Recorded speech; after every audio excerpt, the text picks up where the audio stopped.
After the lackluster launch of the Quest Pro, people feeling like it was too overpriced, not capable enough, and not really knowing who the audience was for on it, it's hard to imagine that we'd be talking about a Quest Pro 2 again already. Well, earlier this week it was rumored that Meta and LG were going to meet up and talk about working together, and then later it was confirmed that they are now working together. They have a partnership that they are saying is to accelerate XR business. Now, it's been long rumored that they were going to work together on a Quest Pro 2 and that it would come as early as the beginning of next year, 2025. Although that wasn't confirmed in the official statement, they did say that they are now working together. This could help give the edge the Meta would need to make a device that was actually strong enough to compete with the likes of the Apple Vision Pro, along with the fact that it already has a much larger software library that might help it find its audience, especially with LG being able to do a lot of the heavy lifting on the side of actually designing and providing for the product if Meta continues to design the actual hardware. LG, of course, also having a huge reach into the content and services, meaning its TV business might actually allow Meta to have even more content on it. It's interesting to see LG so quick to jump back into the space because they did actually have a foray into VR. If you've heard of or remember it at all, there was the LG 360 VR headset that really kind of confused the VR industry when it came out. It was a very light VR headset that plugged into your phone and just didn't seem very capable as far as its specs. It felt more like an updated Gear VR and nothing like a Quest or something that would have actually kept up in the industry. With this news, I'm curious, what would interest you in a Quest Pro 2? What would it have to have over the Quest 3 that would make you more willing to jump in and get it? And what price can they actually manage to sell this at now? Because when the Quest Pro launched, it seemed very expensive at $1,500 when a Quest 2 was only $300, but now with the Quest 3 being $500 and the Apple Vision Pro being $3,500, if a Quest Pro 2 is really capable and even came in at $2,000, it might not seem like that ridiculous of a price. A lot of you out there are Quest 3 owners or hoping to get a Quest 3 soon, and we've been sharing with you the best accessories we've been finding in our reviews. My favorite head strap, the BoboVR S3 Pro. This is a strap that comes with a fast charging battery pack that actually keeps up with the Quest 3 demands, a fan that keeps you cool, a digital readout on the side, and it's just a lot more solid even than their previous head straps. Has been rolling out. A lot of you ordered it through BoboVR, but now the page is finally up on Amazon showing that there should be stock coming into Amazon soon. You can see the page here, although it is saying it is currently unavailable. And a funny discrepancy here, it says battery capacity is 5,000 milliamp hours. The battery capacity is actually 5,000 cells, so it is a 10K in it, which it shows down the about this item. But I talked to Bobo and it sounds like the stock is at Amazon. They're just waiting for Amazon to receive it, which means that usually after that it takes just a few weeks and then these things are also available on Amazon. Although you can't pre-order it yet there, I'll leave a link on Bobo's website if you still haven't ordered yours yet, and a link to Amazon if you want to look at this and start keeping an eye on it, especially if once these show up on Amazon, they ship faster. Some of you may be able to get your hands on it quicker through Amazon. I'm still testing all kinds of accessories for the Quest 3 and sharing that with you through our review videos. A lot of you have been asking about the KK Cobb VR battery strap, which I've got my hands on and I'm testing, so watch out for that video too.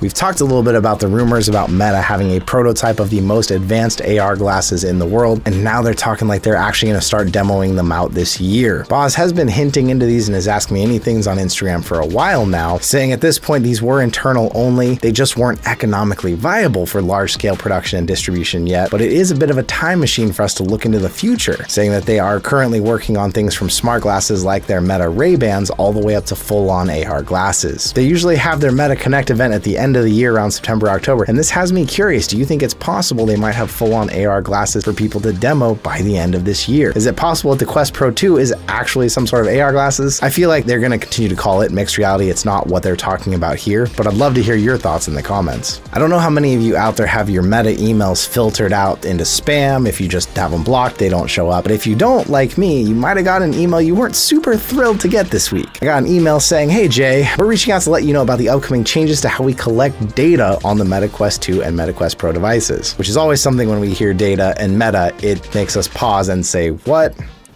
By default, Meta collects the data required for your Meta Quest to work properly. With our next software release, we'll also start collecting anonymized data. We use anonymized data about your device usage for things like building better experiences and improving Meta Quest products for everyone. Your privacy is important to us. You can learn more about how we use anonymized data in the Quest Help Center. Interestingly, not offering any options or instructions in the email of how to opt out of this. The website started talking about what this could actually mean, stating that this could be info on your hand and eye tracking your physical environment, which is one thing that freaked people out a lot about the fact that these devices were already scanning our rooms and surroundings. If you do follow it deeper to the link they actually said on the help page on data sharing, this can be things like your audio data when your microphone preferences are enabled, to animate your avatar's lip and face movement, certain data, about hand, body, and eye tracking, such as tracking quality and the amount of time it takes to detect your hands and body. It's not unusual to talk about data and meta, but the one thing that kept striking me weird is that everywhere I went, it didn't say anything about opting out of this. We'll see more as we get closer to software update V63, as this will likely be a part of that rollout, and we'll keep you posted here. But if you're already kind of on the fence about these devices or a headset directly from Meta, how do you feel about this new news? If you're not too freaked out about the data collection and all of that, and you're still rocking your Quest like I am, there's some good news actually about the new Meta Quest Plus changes. So Meta Quest Plus, if you don't know, it's Meta's subscription-based service, kind of like PlayStation Plus, where you get essentially free games. Although with Meta, it's not tied to any sort of online play. You just get 2 games per month that they choose that can be added to your library, and as long as you keep the subscription, you keep those games. Well, now they're adding a games catalog mode, which means there will be a new catalog accessible to all the Quest Plus subscribers as long as they stay subscribed. Meta's plan is to rotate in and out these different titles, but for now, it's including a lot of major games on there. Some classics like Red Matter and The Climb, Demeo, Township Tale, and several others here. And then if this is enough to get you to join Quest Plus at its cost of $8 per month or $60 annually, for March, you're actually going to be getting Contractors and Shadow Point. Those do follow the old model where you have to redeem them during the month and then you get to keep them. They are not necessarily part of this new ongoing catalog. If you've been on the fence and you want to join after March 1st until May 31st, they're giving an extra $25 in Quest Store credit for new annual subscribers. That means you have to pay the whole annual cost. For me, still, I don't really see Quest Plus as being too worth it. Although this is making it better, I recommend it. Usually if someone's brand new to Quest and they need to build up that game library, it might be good for them. But for someone like me who's had it forever, and I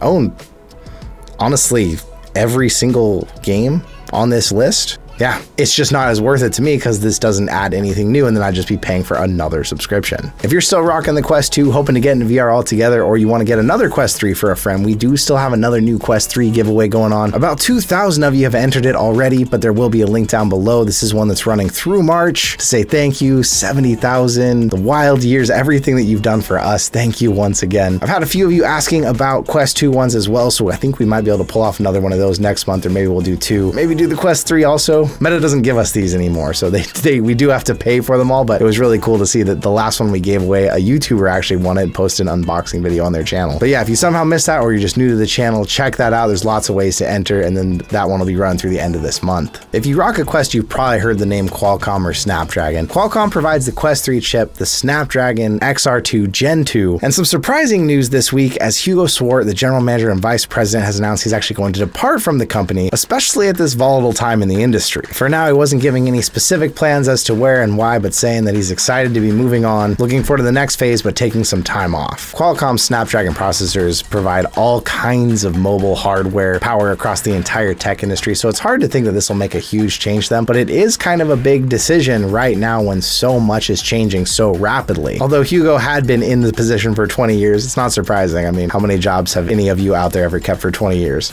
I never kept one. But it'll be interesting to see if this does change anything in the leadership or the relationship with Qualcomm. We'll keep you posted here for sure, although we're seeing a lot of reports on this. I don't really see this making much of an effect. With the talks of the Quest Pro 2 trying to keep up with the Apple Vision Pro, now there's reportedly an Apple Vision Pro successor set for mass production in late 2025 or early 2026. This is through supply chain analyst claims, although Ko, who we've talked about on this channel before, has been pretty accurate with what they've found through supply chain. Although for a lot of the people who are saying they like the Apple Vision Pro idea, but they were going to wait a year for hopefully a cheaper one to come out, this would mean we're definitely a few years out. That doesn't mean the Vision Pro itself couldn't change in price, although that's also not something we always see Apple do with new hardware either. Ko also reported that despite a lot of the media sensationalism about a lot of people returning their Apple Vision Pros, refurbishment line sources suggest that the return rate is actually less than 1%, which is on par with all of Apple's other products. It's wild how it seems like Apple Vision Pro just launched and already we're on to seeing a lot more articles coming out talking about tips and tricks, how to get the most out of your Vision Pro, and starting to kind of feel like it's finding a place out there in the market, whether that place is mostly content creators wearing them out in public for the reactions they get out of it. But to those of you on the channel who got yours, I'd love to know now that it's been a while, what are you using it for mainly? Is it a productivity device? Are you actually using it to replace your entertainment center? Or is it collecting dust for any of you out there? Just as we reported to you last week, PSVR 2 may be entering the PC space with official support for Steam. Now already there's also an unofficial Steam VR driver for PSVR 2 to release soon. But on top of that, a lot of not not so great news in the gaming industry this week, as there has been a lot of layoffs. Layoffs from Sony, not just VR, but also heavily affecting VR. PlayStation London, which made Blood and Truth a late game in the PSVR's lifecycle, but one that people really loved and anticipated as a follow-up to PlayStation Worlds, which had a smaller version called London Heist in it. That studio is being fully shut down. The co-developers Guerrilla Games and Fire Sprite, which made Horizon Call of the Mountain, aren't going to shut down, but they're going to face reductions also. Supermassive, which made Switchback VR, which unfortunately was not the great follow-up we were hoping to until Dawn Rush of Blood, is also laying off 90 staff. And we're seeing more in reports of other sections of the gaming industry, EA and stuff. Tech and gaming is a volatile industry when it comes to that, but it is odd how they had just talked about possible Steam support for the PSVR, and then we saw a lot of layoffs. With the fact that we've seen less and less support for the PCVR industry as a whole, the Sony news was welcome, but we're hearing other news about PCVR headsets, even some of the smaller, lesser known ones like DPVR, the providers of my DPVR fan right here. DPVR is making a major hardware update for their E4 PCVR headset, adding better cooling technology, improved audio, and hopefully more comfort, they claim. It's hard to tell for sure in the picture here if this is just a render, if they're changing the color, but it looks like it's also going from white to black in the new UV coating they're showing on it. It's funny how it seems like the VR industry just flops back and forth between black and white headsets and can never quite decide what a VR headset should look like. Maybe with less of a spot for specific PCVR headsets, DPVR will find a bit more of a hold in the industry. But we even see other names we don't hear about nearly as much anymore popping back up, with HTC talking about their new 5-in-1 charging dock that's supposed to make your life a little bit easier, especially if you're using full body trackers, and there's so many Vive trackers to charge now, you can charge everything up at once. But with all that out there, I'm wondering what's going on out there with you. What are you enjoying most in VR lately? What's got you coming back again and again? I'm excited to see what news we've got coming with some big conferences coming up, GDC, AWE. It's a little uncertain which all ones we're going to be at right now, but if you're going to be at ones out there, it sounds like there's going to be a decent presence for VR, at least at GDC again this year. But once again, thank you so much being here with me day after day, hanging out. I really appreciate all of you, and I'll see you in another reality.